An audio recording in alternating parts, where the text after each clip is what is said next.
Почитувани, се уште нема одговори колку чинеше луксузирањето на Мицкоски со владиниот авион и кој бил со него. Но луксузирањето на Христијан Мицкоски врз грбот на граѓаните и летањето со владин авион на Јадранско море го откри неговото вистинско лице и лицето на неговата расипничка власт. До толку се опиени од моќта, од аздисаноста, државата ја сметаат за нивна приватна собственост, шанса за бизнис и уживање, а граѓаните за поданици кои се тука да им го плаќаат луксузот. Додека народот брои денари до крајот на месецот, работниците се на улиците за повисоки плати, премиерот лета на одмор со владин авион. Владата вели нема пари за плати, одбива да ја покачи минималната плата на 600 евра. Им кратат 40 милиони евра на земјоделците за субвенции, 5 милиони евра од поддршката во спортот. Дури и на лицата со ретки болести им скратија 3 милиони евра. А истовремено планираат да купат нов владин авион вреден околу 100 милиони евра. Како со тендерите 161, 51, 72 вредни милиони евра, како да се колачи.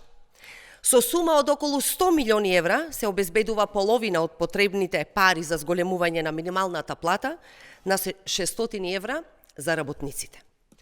Може да се изградат најмалку 20 нови современи училишта низ државата, 25 градинки, 10 студентски домови, со што илјадници студенти би добиле достоинствени услови за живот и за студирање. Со парите за еден луксузен авион може да се изградат 3 нови модерни болници или целосно да се реконструираат повеќе постоечки здравствени установи. Може да се изградат 20 згради за социјални станови, десеттици километри водоводи и канализации во средини каде граѓаните со години чекаат основни услови за живот. Но наместо пари за плати, за пензии, за училишта, за болници, владата сака луксузот на Мицкоски да го платат граѓаните. Тоа е приоритетот на оваа тендер коалиција ВМРО-Знам. Ова е безобразие без граници. Бараме криминалната власт веднаш да се откаже од намерата за купување на нов авион. Државата не е приватна компанија, а народните пари не се играчка за опиена, аздисана и криминална власт. Ви благодарам.